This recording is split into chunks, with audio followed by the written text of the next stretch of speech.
वो जागृति होने के बाद में क्या क्या फायदे होते हैं, क्या लाभ होते हैं, उन्हीं के बारे में थोड़ा आपको बताता हूँ। लेकिन कई बार क्या होता है,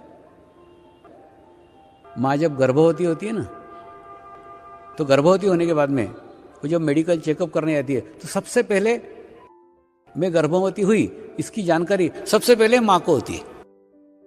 और माँ को होने के बाद में माँ की जो प्रतिक्रिया होती है, माँ का जो प्रभाव होता है, माँ के जो विचार आते हैं, माँ जो महसूस करती है, वो गर्भ का पहला प्रभाव रहता है। अगर उसने अच्छा महसूस करा, खुश हो गई, माँ प्रसन्न हो गई, चलो मैं गर्भवती हो गई, खुश हो गई, प्रसन्न हो गई, तो एक प्रसन्न चैतन्य, एक अच्छी ऊर्जा, अच्छी एनर्जी उस गर्भ तक पहुँचती है। और माँ ने अगर सोचा कहाँ से मैं गर्भवती हो गई, अभी नहीं होती तो अच्छा था, अभी तो कितने घर के काम पड़े हैं, अभी तो ये पड़ा है, दुनिया भर का, ऐसा उसने सोचने लग गए तो क्या होगा, वो आत्मग्लानि करेगी। और वो आत्मग्लानि करेगी तो बच्चे के ऊपर भी वही प्रभाव जाएगा उसका, और उसके बाद में उस बच्चे का विशुद्धि चक्र जन्म से ही खराब हो जाएगा। तो बच्चा जीवन भर अपना कभी भी सफलता नहीं प्राप्त कर सकता। तो माँ के विचारों का, माँ के संस्कारों का, माँ के आचारों का धीरे धीरे धीरे धीरे इफेक्ट पूरे उस बच्चे के ऊपर पड़ते रहता है। तो कुंडलिनी शक्ति जागृत होने के बाद में सबसे पहला फायदा आपका ये होगा कि आप एक स्वस्थ व्यक्ति हो जाओगे। शरीर की दृष्टि से आपको किसी भी प्रकार की कोई भी बीमारियां, सब बीमारियां इन्हीं चक्रों से संबंधित है। अगर आपके चक्र स्ट्रांग हो जाते हैं, आपके चक्र मजबूत हो जाते हैं, तो आपकी किसी भी प्रकार की कोई बीमारी है, सब बीमारियां ठीक होगी, क्योंकि वो बीमारियां उन चक्रों से संबंधित है। आपके चक्र सशक्त होने के बाद में आपको कोई बीमारी नहीं होगी। एक बार रामकृष्ण मिशन के डॉक्टर लोगों का मैं शिविर ले रहा था। तो शिविर समाप्ति के पश्चात जिसे डॉक्टर लोग कुतूहलवश पूछते हैं, वैसे मुझे भी पूछा, स्वामी जी आप इतने देशों में जाते हो, इतने जगह का खाना खाते हो, इतने जगह का पानी पीते हो, आपको डायरिया नहीं होता क्या? आपको डिसेंट्री का तकलीफ नहीं होता क्या कभी? मैंने उनको उत्तर दिया, आप डायरिया डिसेंट्री तो बहुत पास की बात कर रहे हो, मैं जिस कार से आता हूँ उस कार का एक्सीडेंट भी नहीं होता। तो उनको बहुत आश्चर्य लगा कि स्वामी जी इतने आत्मविश्वास के साथ ये बात कैसे कह सकते हैं कि मेरे कार का कभी एक्सीडेंट नहीं होता। तो उन्होंने उनके मठाधीश को पूछा कि स्वामी जी इतने आत्मविश्वास से ये बात कैसे कह रहे हैं? तो मठाधीश ने उत्तर दिया, जो आदमी ध्यान करता है, जो आदमी मेडिटेशंस करता है, उस आदमी के आसपास एक आभामंडल निर्मित हो जाता है, उसके आसपास एक ओरा निर्मित हो जाता है। उस ओरा के अंदर कोई भी दुर्घटना नहीं आ सकती, कोई भी घटना नहीं आ सकती, कोई भी बीमारियां नहीं आ सकती। ऐसा एक सुरक्षा कवच, एक प्रोटेक्शन, सामूहिकता का प्रोटेक्शन आपको प्राप्त हो जाता है। तो अगर आप ध्यान करते हो, अगर आप मेडिटेशंस करते हो, तो आपके आसपास भी एक आभामंडल निर्मित हो जाएगा, एक प्रोटेक्शन निर्मित हो जाएगा। उस प्रोटेक्शन में सबसे पहले आप एक स्वस्थ व्यक्ति बनोगे, सबसे पहले आपको एक सुरक्षा कवच प्राप्त होगा, आपको एक प्रोटेक्शन प्राप्त होगा। और आज के समय में सामूहिक सुरक्षा की बहुत आवश्यकता है। तो समर्पण ध्यान एक इंश्योरेंस है, एक पॉलिसी है। अगर आप ध्यान करते हो, ये पॉलिसी लेते हो, तो आपको कभी कोई दुर्घटना का सामना नहीं करना पड़ेगा। सामूहिकता का प्रोटेक्शन आपको लेना होगा, आपको प्राप्त करना होगा, आपको सामूहिकता के साथ जुड़ना होगा। गत वर्ष गोवा में महाशिविर हुआ था। तो महाशिविर में सब पत्रकारों ने भी शिविर अटेंड किया, और अटेंड करने के बाद में फिर मुझे एक प्रेस कॉन्फ्रेंस में पूछा। मैंने कभी जीवन में प्रेस कॉन्फ्रेंस नहीं ली थी, पहली बार ली। तो उन्होंने पूछा, स्वामी जी महाराष्ट्र में इतनी आत्महत्याएं हो रही है, इतने किसान आत्महत्याएं कर रहे हैं, तो आपका ध्यान करने से, आपका मेडिटेशन सीखने से क्या उनकी आत्महत्याएं बंद हो जाएंगी, रुक जाएंगी? तो मुझे ना साधारणतः कोई प्रश्न पूछता है, वो प्रश्न पहले किसी ने पूछा ही रहता है, लेकिन ये प्रश्न पहली बार पूछा था। ऐसा प्रश्न किसी ने नहीं पूछा। तो थोड़ी देर के लिए मैं ध्यान करते बैठ गया और देखा कि मेरे स्वामी क्या उत्तर दे रहे हैं, क्या आंसर आ रहा है। मैं भी इंतजार कर रहा था। तो उत्तर यह आया कि जो मनुष्य आत्महत्या करता है वो अपने आप को समाज से अलग करता है, अपने परिवार से अलग करता है, अपने को अलग करता है, अपने अस्तित्व को अलग करता है और अपने अस्तित्व को स्वयं समाप्त कर देता है। लेकिन समर्पण ध्यान में वो व्यक्ति हजारों लाखों लोगों के साथ जुड़ा रहता है और लाखों सकारात्मक लोगों के साथ जुड़ा रहता है।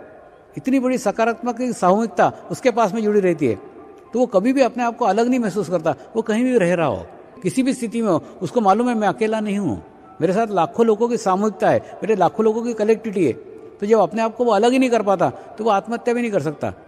तो समर्पण ध्यान में लाखों साधक हैं, तो लाखों साधकों में आज तक किसी ने भी आत्महत्या नहीं की। तो उस विश्वास से मैं कह सकता हूँ अगर कोई ध्यान करता है, कोई मेडिटेशन करता है तो आत्महत्या रुक सकती।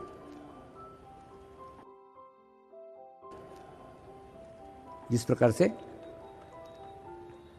आत्महत्याएं रुक सकती है, ठीक उसी प्रकार से आपको दुर्घटना से भी सुरक्षा कवच प्राप्त हो सकता है, प्रोटेक्शन प्राप्त हो सकता है।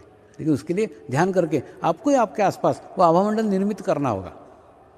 आप ना ये मत देखो कि कैसी घटनाएं हो रही है, दुनिया में क्या चल रहा है, दुनिया में क्या हो रहा है, और ये कितनी बुराइयां हैं, कितना खराब है, ये मत देखो।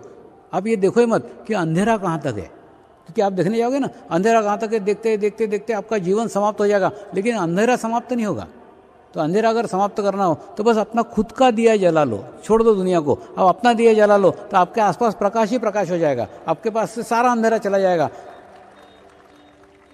तो यह मत देखो कि अंधेरा कहाँ तक है, बस अपना दिया जला लो। तो ध्यान में यही सिखाया जाता है, अपने आप को प्रकाशित करो और प्रकाशित करने के बाद में आपके आसपास एक छोटा सा विश्व निर्माण हो जाएगा, एक आभामंडल बन जाएगा। और वो विश्व लेके आप दुनिया के कोई भी कोने में चले जाओ, किसी भी कोने में आप चले जाओ, वो आपका विश्व आपके साथ साथ चलते रहेगा। मैं मेरी बात नहीं कर रहा हूँ, ऐसे अनुभव हजारों साधकों को हुए हैं।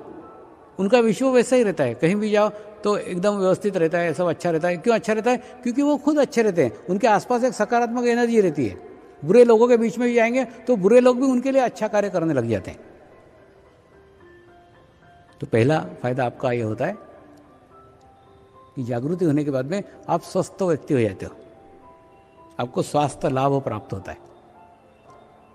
दूसरा फायदा यह होता है कि आपके अंदर का धर्म जागृत होता है। धर्म जागृत होता है यानी मैं बाहर के उपासना पद्धति की बात नहीं कर रहा हूँ। धर्म से मेरा आशय उस ज्ञान से है, क्या करना चाहिए, क्या नहीं करना चाहिए, क्या योग्य है, क्या अयोग्य है, उस ज्ञान से है कि वो ज्ञान आपका जागृत होता है। उसको करने के बाद में फिर जो आपके जीवन में अच्छा है वो रहेगा, जो बुरा है वो छूट जाएगा। तो इससे कई बातें,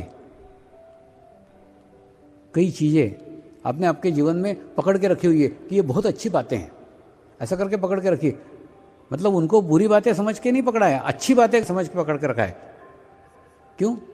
क्योंकि आपको जानकारी नहीं उन बातों की। लेकिन जैसे ही आपके अंदर का दिया जल जाएगा तो आपको पता चल जाएगा कि ये गलत बातें मैंने पकड़ के रखी थी, आप खुद ब खुद छोड़ दोगे।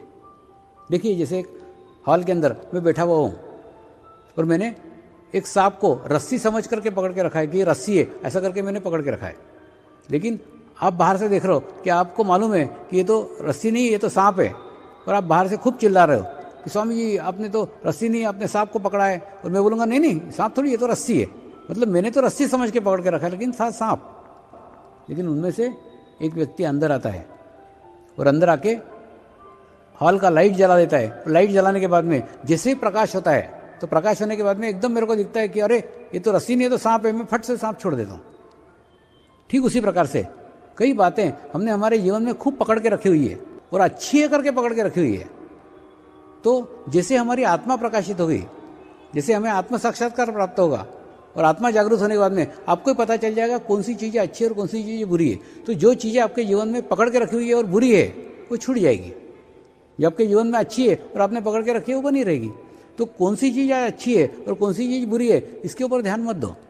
अगर हम ये विचार करने बैठे तो पूरी रात भी चली जाए तो भी समय कम पड़ जाएगा। तो आज हमको ये विचार नहीं करने का है कौन सी चीज़ अच्छी है, कौन सी चीज़ बुरी है। मैं सिर्फ ये कहता हूँ तो आपको इसके अंदर कुछ भी नहीं छोड़ने का है। दारू पीते हो तो दारू पीते रहो, नॉनवेज खाते हो नॉनवेज खाते रहो, जो कर रहे हो सब कर्मकांड करते रहो, लेकिन उसके साथ में सिर्फ परमात्मा को जोड़ लो। तो जो अच्छा है वो रहेगा, बुरा है वो खुद ब खुद छूट जाएगा।